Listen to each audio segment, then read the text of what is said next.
Hey, what's up everyone, Ollie here. So, building income streams in 2021. These are the ones that I would recommend. I do have people ask me quite often, what they should do, what income streams they should build, and what I would do if I were to start from scratch. So that's what I wanted to cover in this video. I feel as though having a side hustle is much more of a popular thing nowadays, especially with more people working from home and getting laid off from work. People are always looking for other ways to make some more money. I've been building income streams since I was 21. I'm 28 now, so I'm hoping that I have a bit of experience in doing this sort of thing, and hopefully I can share some knowledge that you guys can benefit from. One thing I do want to say though is that none of these are easy. There's no such thing as easy when it comes to building income streams, but I do think these are some of the easiest compared to others that are out there, mainly because you don't need a lot of money to get started. You might not need any money at all. You might already have the things that you need to get started. That's what's so great about them. The only main thing is that you're going to need is your own time. You're going to have to invest your own time. So yeah, let's get into some of my favorites. YouTube. So I'm sure this is going to be the one that everyone expected for me to say, but it is just the one that I always recommend to others. If I were to start again from nothing, I would do YouTube all over again. Making content in general is easier than ever. Much more easier than ever. I think choosing a topic is the hard part, but the great thing about YouTube and just making content online is that you can choose whatever topic you like, whatever you're passionate about. I think it's important to share opinions, knowledge, expertise, whatever, in whatever you're passionate about. The great thing about making YouTube videos these days is that you can just use your smartphone. My friend SpawnPoint, Chris, he just makes all of his YouTube videos from his iPhone. I think he has an iPhone 11 or iPhone 12, something like that. And all of his videos are made from the iPhone, and the quality of them is fantastic. It really does amaze me, the sort of quality that you can get from smartphones these days. I know I like to use high-end equipment, but you really don't need to. I just like to use high-end equipment for my own sort of thing, and because I can afford it, and because I like doing videos like this where the background is nice and blurry. But really, it doesn't actually matter that much. It is just down to my aesthetic and what I want. I think most people are much better off starting with a smartphone when it comes to making YouTube videos. My friend SpawnPoint as well never actually speaks directly to the camera like I am right now. He's pretty much sort of a faceless YouTuber, you could say, a faceless content creator, where he is not in the videos really. You might see him now and again, but he doesn't actually actively talk to the camera. And I know for a lot of people that's a big barrier when it comes to making YouTube videos.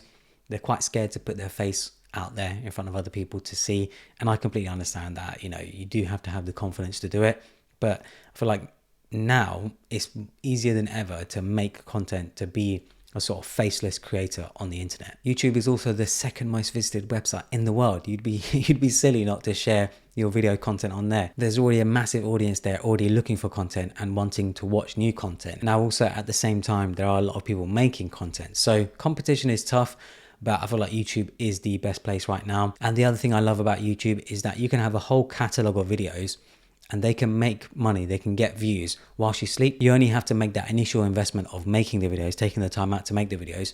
But once you have a whole catalog of them, they'll just keep making money without you having to do anything. And that's what I love. There are videos that I've published years ago that are still making money now, and it's just great because the more videos I make, the more money I should make as well. Selling digital products. So I've mentioned in previous videos how I've made money from selling Tumblr themes. I've made over $650,000 from selling Tumblr themes since 2014. I wouldn't recommend making Tumblr themes right now because Tumblr is pretty much dead. No one really uses it anymore. But this is a form of a digital product. I used knowledge that I already had, which was designing websites and coding stuff, and made a bunch of website templates and then sold them online and people bought them. It was a fantastic way to make money. The great thing about this is that it can apply to so many different things. I see people do it every day. You can make artwork that people can buy. You can make ebooks sharing specific knowledge that you might know. You could sell UI kits, stock photos and videos, and music. There are just so many ways to make money from digital products nowadays. I think it's a matter of taking skills and knowledge that you already have and packaging them up into some sort of digital product. Teach a course. So I think it's in our nature, in human nature, to always want to learn and consume things. And courses are a really great way of doing that. There are millions of courses out there, but the great thing about making courses and doing courses is that you can always refresh them. You can always do new ones as new things become available, as new knowledge becomes available. There are pretty much never ending ideas when it comes to making your own course. My friend Ali Abdal actually makes a course on part-time YouTuber, how to become a part-time YouTuber. And there are so many people that take that course because they see Ali, who is a successful YouTuber, and they also want to make their own YouTube account and have their own YouTube following. What better way to do that than learning from someone who's already done it? So that's what Ali does. He teaches a course on how to become a YouTuber, but there are tons of other courses out there teaching all sorts of stuff. Whether you know it or not already, you probably have some sort of specific knowledge, something that you're very interested in, something that you know about more than the sort of average person.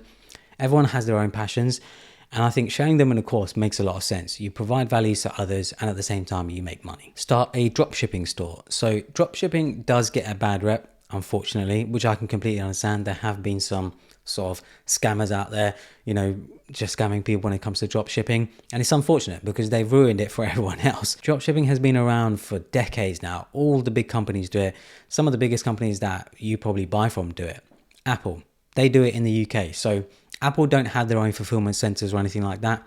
They will just hand their products over to a fulfillment company, and that fulfillment company will actually ship out and package the products for them, because obviously Apple don't want to build their own warehouse here and sort of manage all that when they can just pay another company who specializes in it in doing it for them. When creating a drop shipping store, I think it's a good idea to focus on few high quality products, make sure that they're good, and make sure that you can get the shipping times right for them, because I think that is what puts a lot of people off when it comes to buying something like that. They're not really sure if the quality is going to be good, and they're not sure if they're going to get it in the sort of right amount of time when it comes to shipping. For example, I think a good form of drop shipping is maybe finding someone local who maybe makes like wooden furniture or something, some sort of high-end wooden furniture.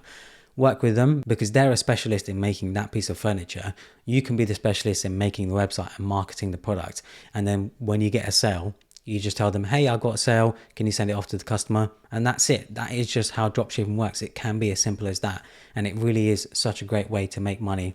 And of course, utilize someone else's skill in making the product and then you using your skills in selling it. Becoming a designer or developer. Demand for designers and developers is just through the roof right now, and I feel like it's going to stay like that for the foreseeable future. The great thing about learning design or development is that you don't usually need a degree and you don't need any certifications. It's something that you can just learn from sitting behind a computer.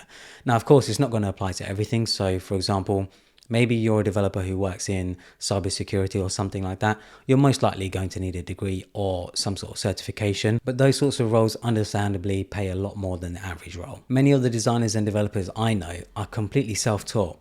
They've just sat behind a computer because they're passionate about it. They've learned about it. Quite a few of them are working at big companies like Microsoft, Twitter, Facebook, and they're earning well over 200,000, 300,000, sometimes $500,000 a year, which is just insane considering this is something they've just learned at home. Same applies to my freelancing friends. Some of them are earning just the same amount of money or even more, purely because people are willing to pay for good talent. Now, at the same time, you can't go into it thinking that you're going to earn that sort of money straight away, right out of the gate. It does take years of experience and years of just doing the job.